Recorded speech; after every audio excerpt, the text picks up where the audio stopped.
Hey again everyone, welcome back again di Bitcoin Update. Happy holiday buat teman-teman semuanya. Selamat merayakan Hari Raya Idul Fitri. Walaupun sudah lewat ya, tapi saya tetap pengen ucapin karena saya juga ingin memohon maaf kepada teman-teman ya. Barangkali ada kesalahan kata-kata atau perbuatan selama saya melakukan update di YouTube channel ataupun di Discord, SAG dan lain sebagainya. Ya, saya percaya bahwa kita sebagai manusia adalah tempatnya salah ya teman-teman sekalian. Kesempurnaan cuma punya di atas, jadi kita juga harus menyadari akan hal tersebut sehingga apabila seandainya kita melakukan kesalahan, ya saya melakukan kesalahan ya saya mohon maaf yang sebesar-besarnya kepada teman-teman sekalian. Ya, setelah Idul Fitri ini saya juga akan berjanji sih pada diri saya setiap tahun saya juga akan mengupayakan untuk menjadi lebih baik lagi ya, a better version of myself from the previous one, and hopefully teman-teman mau membukakan pintu maaf yang sebesar-besarnya. Alright, so guys, anyway, harusnya kemarin kita ada live streaming ya, tapi saya ternyata udah salah timing guys ya, karena pertama saya pikir malam takbirannya a day before, ternyata malam takbirannya sehari setelahnya gitu. Saya udah live duluan sama teman-teman di SAG, jadi setelah live itu saya pikir besoknya deh gitu kan. Ternyata besoknya salah timing ya, pas ketemu malam takbiran. Jadi saya pikir ya teman-teman berarti udah persiapan juga kan. Banyak yang udah persiapan mau Idul Fitri. Terus saya juga yakin kalaupun nggak rayain Idul Fitri minimal udah persiapan liburan gitu ya, udah kumpul sama keluarga ya, mungkin ada yang ke puncak, ada yang ke Bandung ya, biasanya kalau dari Jakarta sih liburannya gitu-gitu aja ya. So in the end kita undur aja ya teman-teman, mungkin nanti menjelang balik aktif ya kita akan live streaming kembali. Nah, di video update kali ini singkat aja ya, saya putuskan untuk gue harus update nih ya. Kenapa teman-teman? Karena ada ancaman ya dari Trump. Tadi pagi market bergerak langsung bam ya, ada satu dump besar $1.900 dalam waktu ya singkat sekali gitu kan. Tapi apakah ini yang sebenarnya mengerikan? Ya sebenarnya nggak juga sih ya. I mean, kita udah ngalamin berkali-kali lipat lebih signifikan, lebih parah dari ini. Dan justru di video update kali ini saya ngerasanya ini justru unik ya. Gimana ceritanya ya? Sebenarnya bukan gimana ceritanya sih, saya cari tahu juga kan timelinenya gimana gitu. Oh ternyata Trump semalam tuh udah ngomong, dia sempat ngeluarin statement ya, Trump sempat ngeluarin statement ini terlihat seperti bukan upaya ya, tapi terlihat seperti kondisi di mana Trump merasa bahwa well kita mau ngurangin intensitas serangan.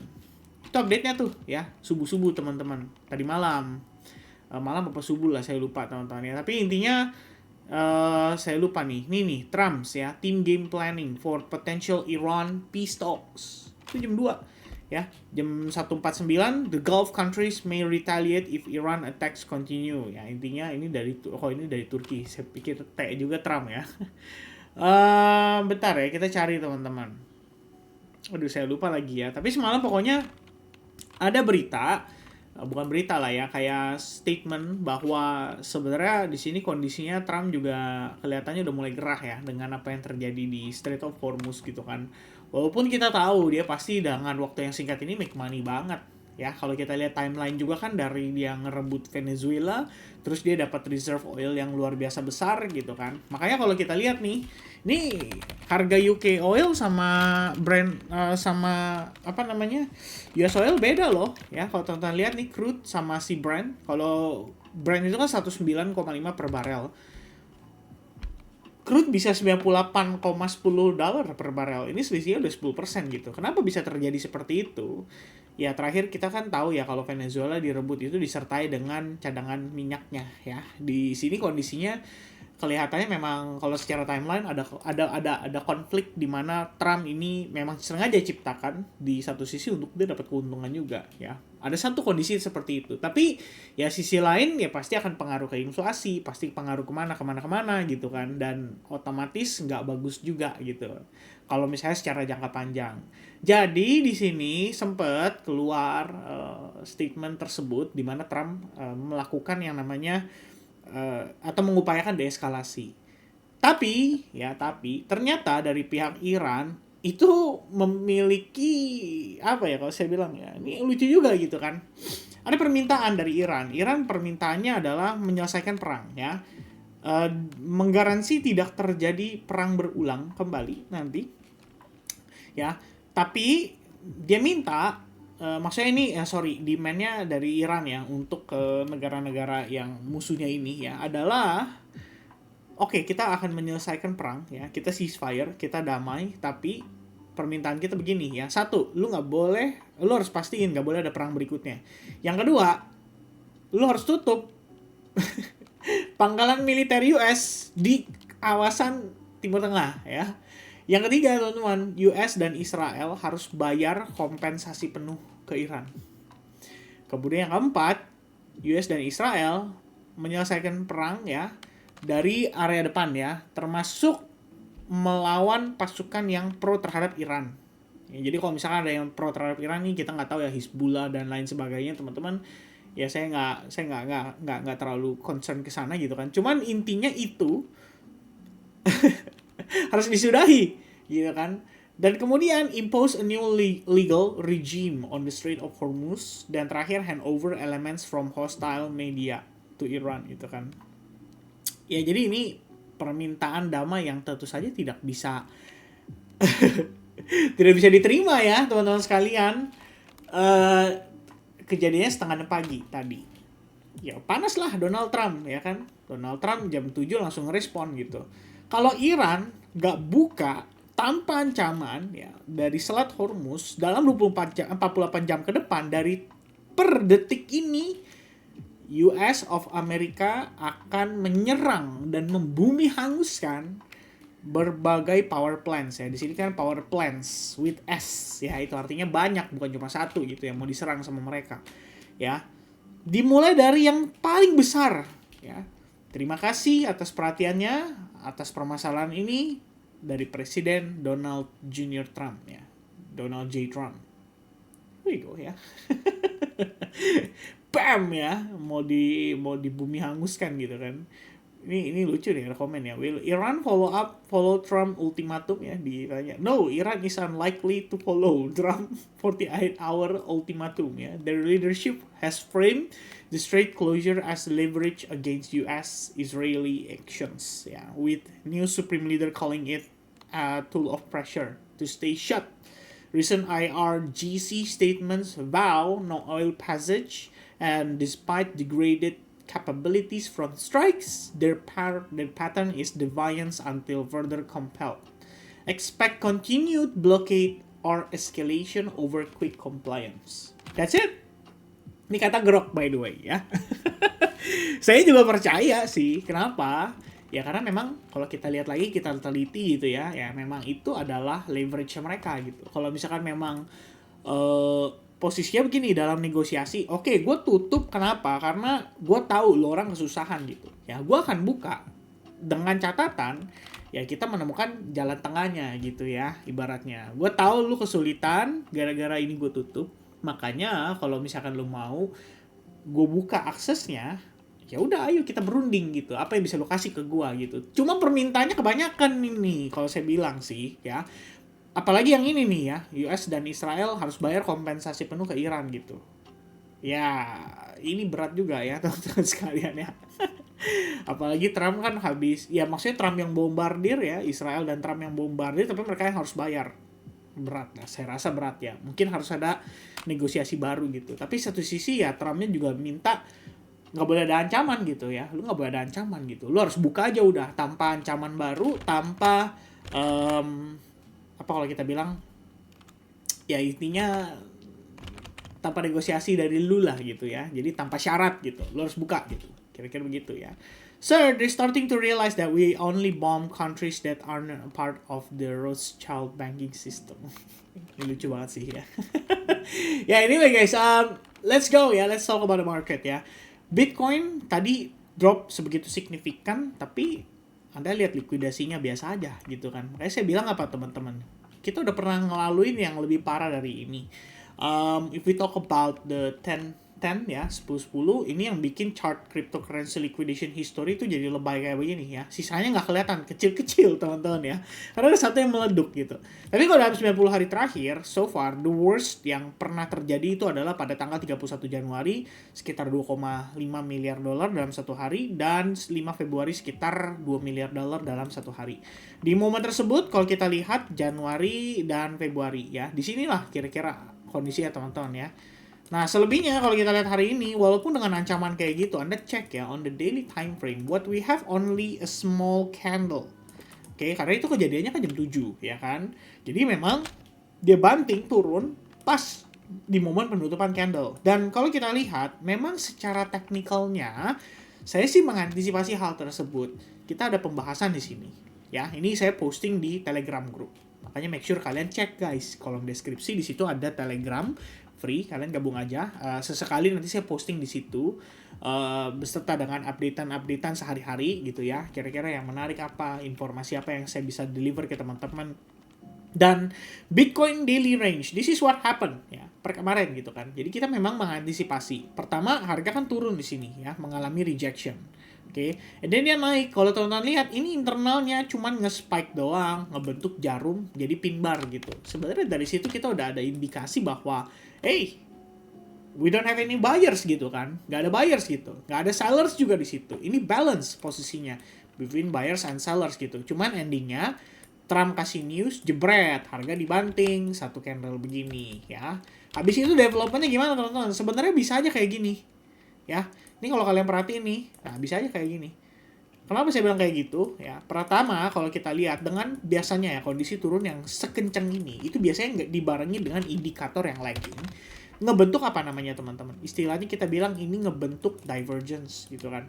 Jadi kalau kita lihat nih ya, tuh terdapat divergence. Jadi even though price creating lower low, even though pokoknya the selling pressure kelihatan agresif gitu. Biasanya kalau kondisi kayak gini udah tercreate ini namanya ya hidden bullish divergence, dan di sini tercreate yang namanya bullish divergence ya. I mean kondisi tersebut ya menyebabkan apa? Bisa ada temporary bounce ya kan, ada bisa jangka pendek bounce gitu. Jadi divergence ini kalau kebentuknya kayak cuma time frame 1 jam, mungkin 30 menit gitu ya, Anda nggak bisa expect dia mengalami reversal total gitu. Paling kan kita cuma ngelihat apa, dia bounce untuk berpotensi nyari lower high gitu kan. Either dia bakal rejected karena ada trend line di sini yang saya tarik dari high ketemu high gitu kan. Kalau saya tarik high ketemu high kan secara detail ya, tuh kita ambil titik high point-nya gitu kan. Di sini aja nge-spike doang, cuma nge-fake out doang gitu. Artinya kan valid secara trend line gitu.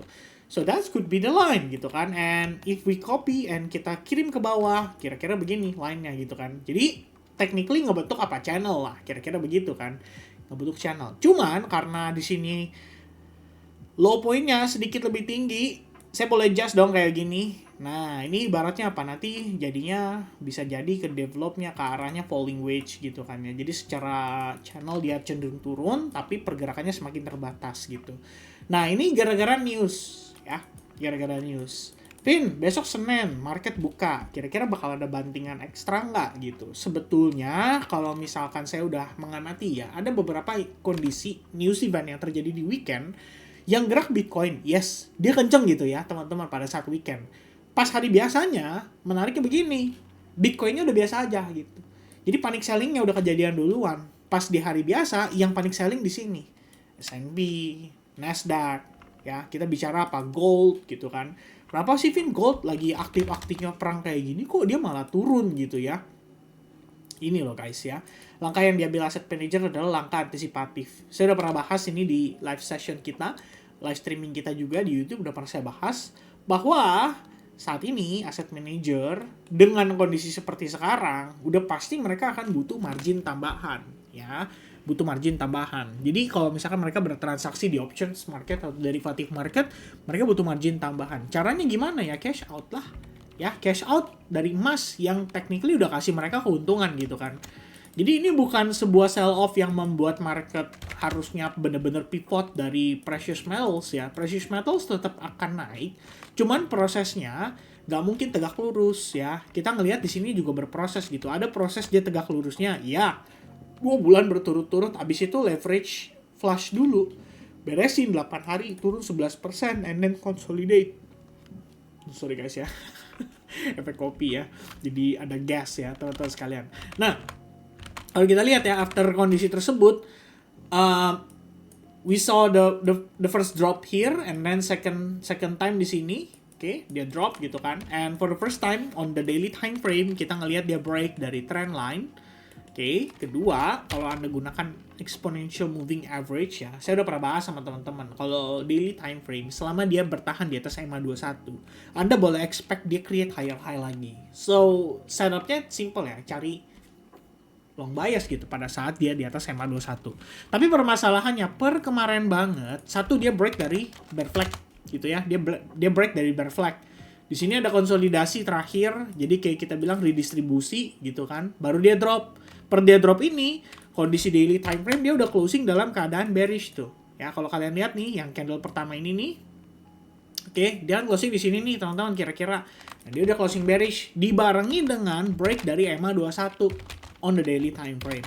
Nah, pada saat kondisi itu tervalidasi, ya kita bisa bilang, alright ya, this is the end of the gold rally. Ya, at least yang selama ini rally-nya sangat-sangat impulsif, that's the end gitu kan. Koreksinya di sini ya, sedang berlangsung, sedang berjalan gitu kan. Perkara nanti dia naik lagi misalnya kayak gini guys ya, naik lagi, ya bisa gitu. Memang itu adalah bagian dari apa kalau kita bilang ya, bagian dari reset price-nya ya. Toh dengan harga yang turun seperti ini, saya cukup yakin kayak China misalnya ya, pasti masih melakukan reakumulasi. China kan belanja terus guys. Udah berapa lama dia belanja terus gitu kan.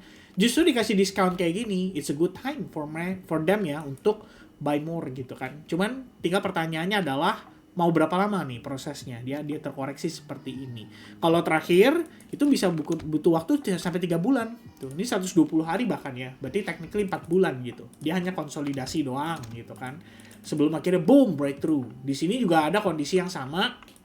Ya beberapa kali kalau di tahun yang lampau ya 2020 pada saat Covid ya ini ya kondisinya. Dia konsolidasi lama guys, 1299 hari ranging doang baru akhirnya dia breakthrough. Dan sekarang pun juga kalau saya bilang kalau misalnya let's say udah rally-nya berakhir gitu kan, nanti mungkin Selat Hormuz mulai dibuka kembali, demand on safe haven berkurang secara signifikan, kira-kira pengaruhnya kemana teman-teman? Ya ke gold lah ya, gold pasti akan kena dampak gitu kan.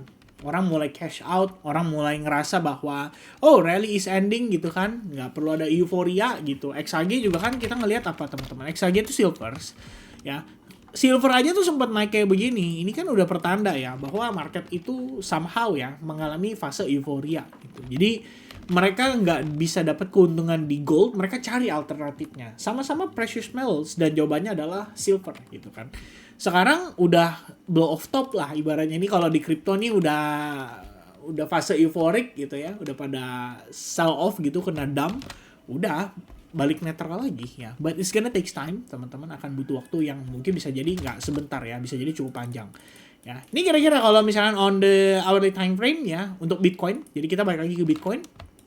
So this is the idea gitu kan. I mean, Anda bisa ambil ya di bagian zona atas ini sebagai potential area ekstrim. Kalau misalnya harga naik lagi, kena reject lagi, Anda tahu kenapa? Alasannya karena memang pertama secara struktur saat ini dominannya sellers gitu ya. Di sini masih ada area fresh ya, supply yang belum dites. But in case nanti suatu saat Bitcoin naik ke level itu, Anda bisa expect ada sedikit rejection dari situ ya. Overall, in the daily time frame, saya punya bayangan kalau market itu memang bukan dalam fase ya strongly bullish gitu ya. Saya punya kepercayaan seperti itu. Kenapa? Gini guys, kita lihatlah ya overall gitu kan, simple aja gitu. Anda tahu basic dalam technical analysis gitu kan. We have impulsive move, we have corrective move, we have impulsive move, we have corrective move. So what's next? Impulsive move gini ya. Unlikely kan, kecil probabilitasnya gitu. Kalaupun kita pengen lihat impulsive move to the upside, syarat untuk Bitcoin bisa terjadi seperti itu selalu dengan adanya fake out dulu. Jadi kalau Anda lihat dia naik dulu, itu biasanya turun. Kalau kita lihat dia turun dulu, biasanya baru bisa naik. Itu yang umum terjadi, ya. Apalagi kalau kita lihat di sini udah 5 leg, ya kan? 1 pullback, 2 3 ya mungkin di sini 4 gitu ya. Sorry ke 5 gitu kan. Tapi kayaknya enggak sih. Harusnya kalau kita lihat secara wave count 1 2 3 4. Ya bener sih 5. Ada satu kali lagi push ya to the downside gitu. Nah, balik lagi. Kalau dia push ke harga lebih rendah, boleh kemana Vin? Ekspektasinya we have 53k ya, 53k 500 gitu. Di level ini kita tahan berkali-kali pada saat di periode pergerakan tahun 2024, tepatnya pada saat summer holiday. Sama katalisnya perang juga pada saat itu hot gitu kan. Baru kemudian September 2024, kalau teman-teman ingat timelinenya, itu first time the Fed rate cut. Ya, sepanjang tahun 2024 sampai 2025 ada rate cut gitu kan. Beberapa kali gitu. Nah, puncaknya adalah pada saat di sini ketika Trump menang ya pemilu, kemudian kita ngelihat terjadilah koreksi gara-gara ya Trump lagi gitu kan. Dan pada saat itu kalau Anda ingat lagi, September mulai cut, Jerome Powell stop cut di sini. Ya, saya masih punya nih kalau misalnya Anda pengen lihat timeline-nya ada sebenarnya ya. Sebentar. Yang koin udah lama saya nggak update guys ya. Ini Bitstamp tuh, saya ada tuh datanya semua lengkap banget ya. Trump inaugurasi, first time the Fed memutuskan untuk rate cut tuh, market price in for Fed rate cut and relief from better on rate dan bla bla bla tuh, udah detail banget teman-teman sekalian ya. Mungkin nanti suatu saat akan saya update lagi sih. Yang di sini saya belum update gitu ya. Sejak 10.10 belum saya update ya. Sayang kita udah tahu timelinenya gitu ya. Nah, kira-kira begitu. Jadi kalau kita lihat turun impulse naik korektif gitu kan. Sebenarnya secara jangka pendek aja kita boleh expect ada possibility harga bisa create harga yang lebih rendah gitu. Dan ini sangat-sangat wajar ya, apalagi nanti kita masuk summer holiday gitu. Makanya saya bilang timeline kita semakin terbatas gitu kan. Kalau testing 80k aja nggak nyampe, dia turunnya bisa lebih rendah gitu. Kenapa? Karena pullback-nya sangat-sangat korektif ya, dan pullback-nya itu nggak ngasih banyak opsi dari whales ini untuk berjualan dengan kapasitas yang lebih besar gitu. Akhirnya apa teman-teman? Order mereka mungkin akan ke pending gitu kan, nggak ke hit. Tapi di satu sisi menciptakan inefficiency ya. Di situ kita menyadari bahwa gak ada demand sama sekali gitu di harga segini gitu kan. That's why price harus kasih more discount ya. If price give more discount, maybe baru ada buyers yang bisa masuk. Ya mungkin at some point kayak gitu guys ya. So overall idenya on Bitcoin, sellers still continue to give pressure teman-teman. Terus kita ngelihat juga di sini pergerakan harganya memiliki pola seperti falling wedge gitu kan. So if maybe at some point kita ngelihat dia rebound gitu kan, tetap sih antisipasinya adalah untuk dia bisa creating harga yang lebih rendah gitu ya. Itu kalau misalkan secara jangka menengah gitu kan. Kalau jangka pendeknya, as long price nggak bisa break dari level 71.000 nih, dia nggak bisa tembus nih kayak gini teman-teman, Anda jangan harap dia naik dulu lah ya. Kemungkinan akan kena pressure terus gitu. Kenapa? Katalisnya juga belum mendukung gitu kan. Kita nggak ngelihat ada katalis yang positif gitu. Dari segi berita semuanya masih negatif, masih seputar perang gitu kan. Jadi kita nggak meyakini bahwa ada cukup katalis untuk dorong harga Bitcoin nanjak lah, kira-kira begitu ya. So update saya mungkin kali ini seperti itu ya. Ini dari update singkat jadi panjang 22 menit teman-teman, 23 bahkan ya. Mungkin nanti di live streaming baru kita bahas lebih banyak altcoins. Kalau kalian punya request ya kita bahas pada saat live streaming. Tapi untuk saat ini update-nya yang penting di Bitcoin dulu supaya teman-teman punya gambaran, baik itu dari fundamentally, dari technical wise ya, semua teman-teman punya gambarannya ya. Kira-kira begitu. Oke, so guys, thank you very much for your time. Thank you buat kalian yang udah nonton. Don't forget to hit the likes button, subscribe kalau kalian misalnya masih baru pertama kali masuk ke YouTube channel ini. Dan guys, tell me ya di kolom komen ya, apakah Anda menyelesaikan atau nontonnya nanggung-nanggung gitu ya. God bless to everyone. See you guys again in the next update. Cheers and bye-bye guys.